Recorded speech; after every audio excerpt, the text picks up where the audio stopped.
My dinner still isn't ready. If you're not going to take care of the housework, we're getting a divorce. I wonder who he thinks makes it possible for him to have meals. Fine, if that's how you feel, maybe we should get a divorce. What? I've had enough of this marriage and want to leave this house. Can you help me?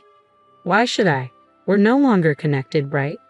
I'm Karen, a 34-year-old office worker. It's been a year since I married Shane. While many enjoy the bliss of newlywed life, my experience has been far from that. Honestly, our relationship has been strained. The root of the issue lies in his behavior. I overlooked it before marriage, but now I see that he's a classic domineering husband, overly controlling. Hey, where's the food? When will it be ready? I just got home. If you came home earlier, you could have made something yourself.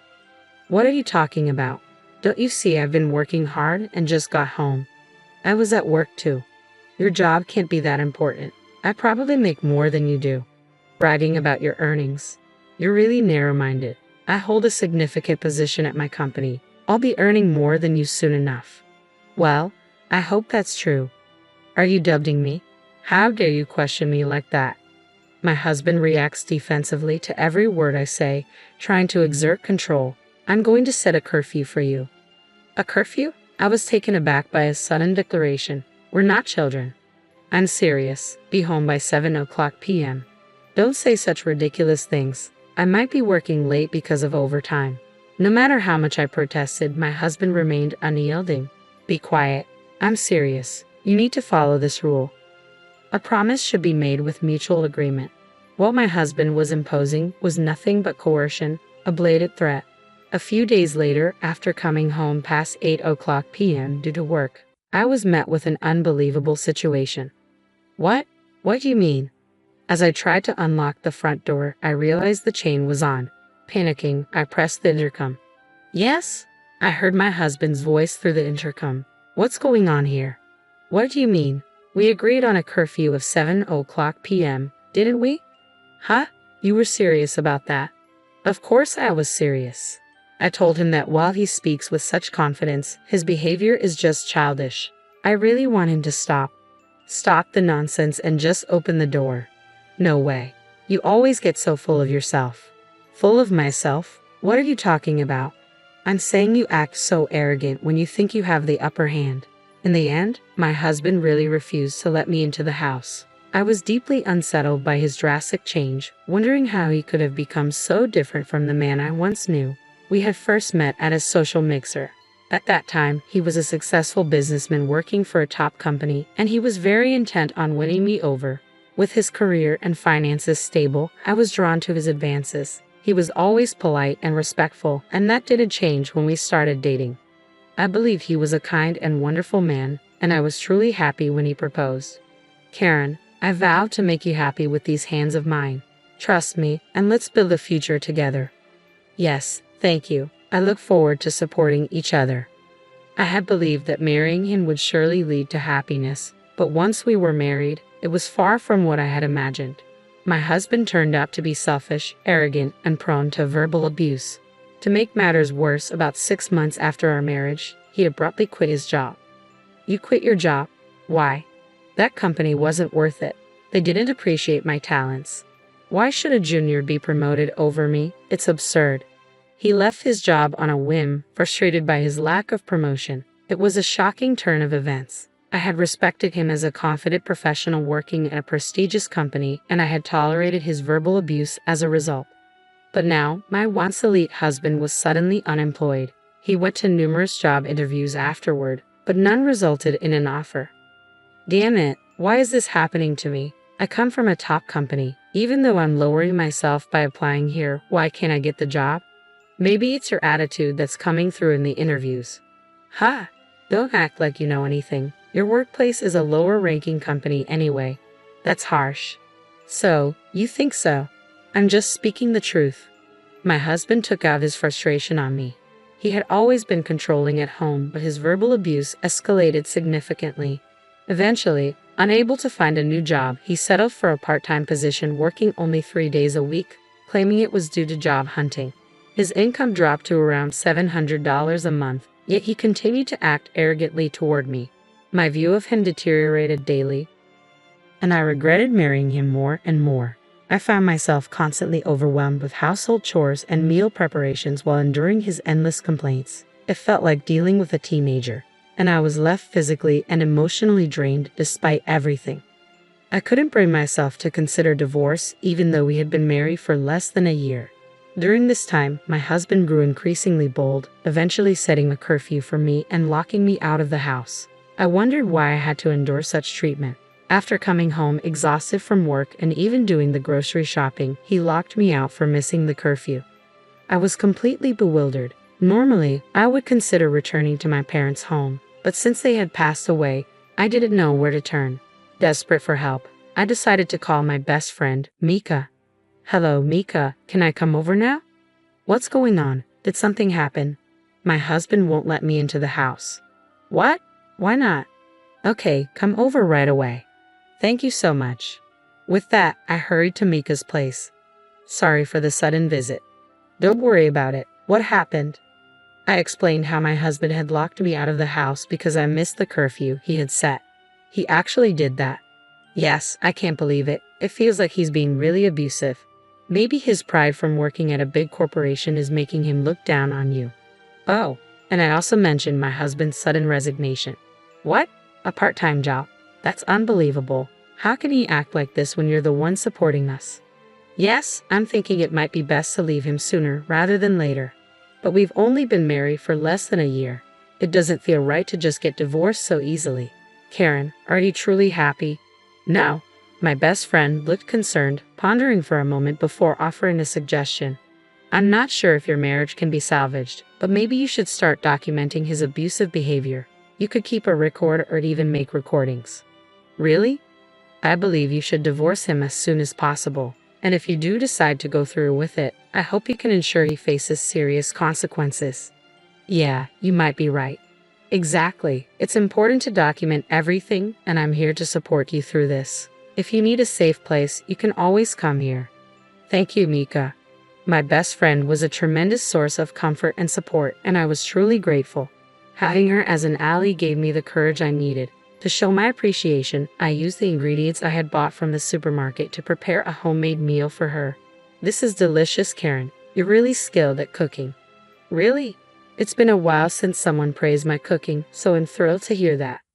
Reuniting with my best friend after such a long time lifted my spirits. After leaving Mika's house, I sent an apology to my husband. Once he forgave me, I returned home.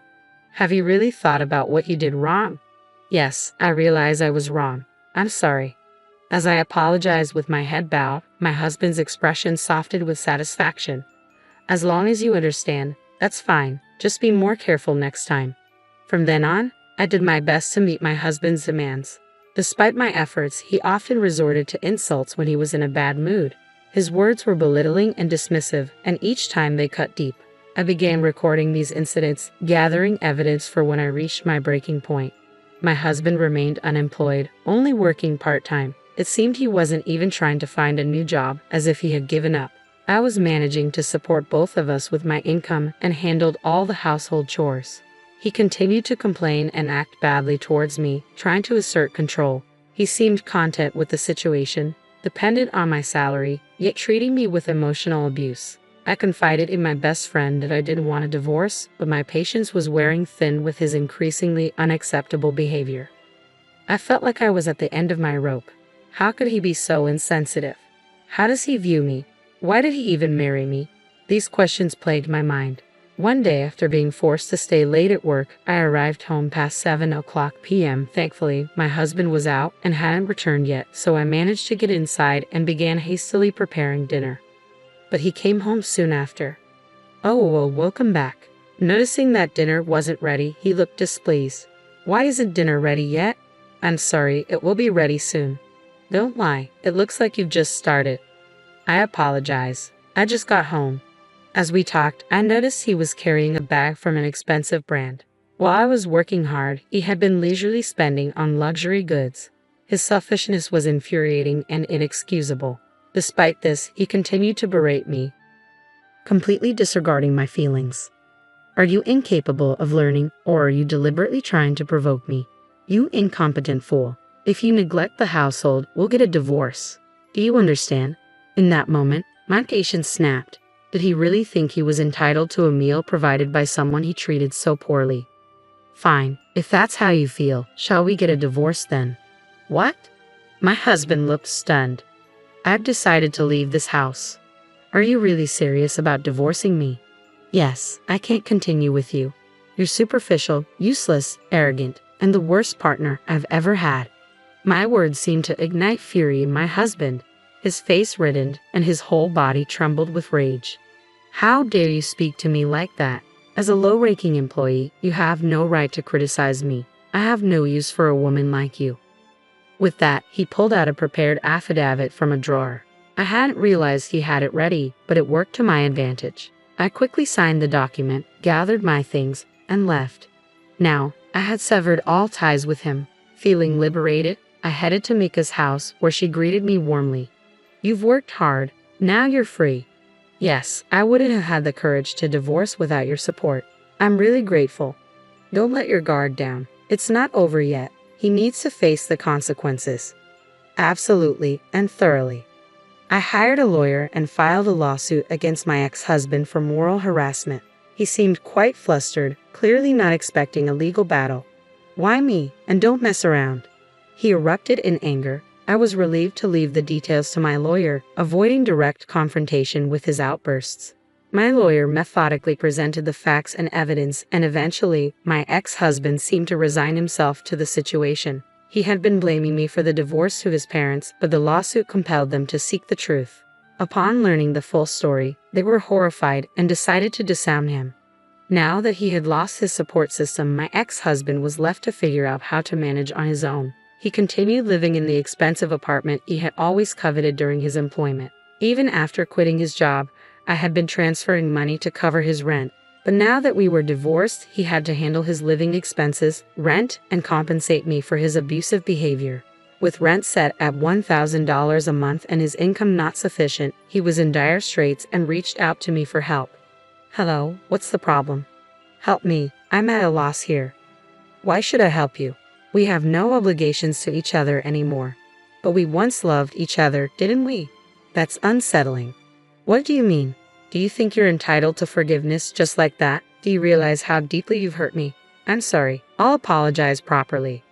An apology like that means nothing to me. Every time I apologize, you get all self-righteous. It's clear you have no respect for me. Just so you know, my salary has increased. I'm now earning more than you ever did as a full-time employee. What? You used to belittle me for being in a lower position, but it turns out you were the one in a weaker position. Your contentment with a part-time job and failure to find a new full-time role only highlights your own shortcomings. No way. My ex-husband was shattered to discover that he was now inferior to me, someone he had once looked down upon.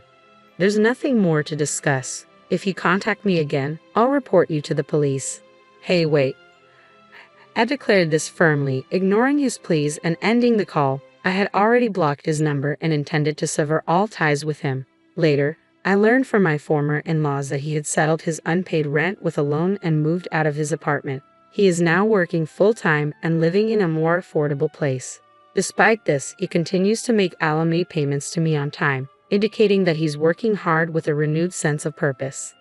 However, that doesn't mean I have any desire to reconcile.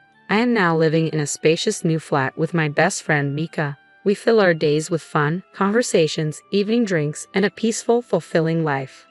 I am deeply grateful to Mika for her support and plan to give her a special gift as a token of my appreciation.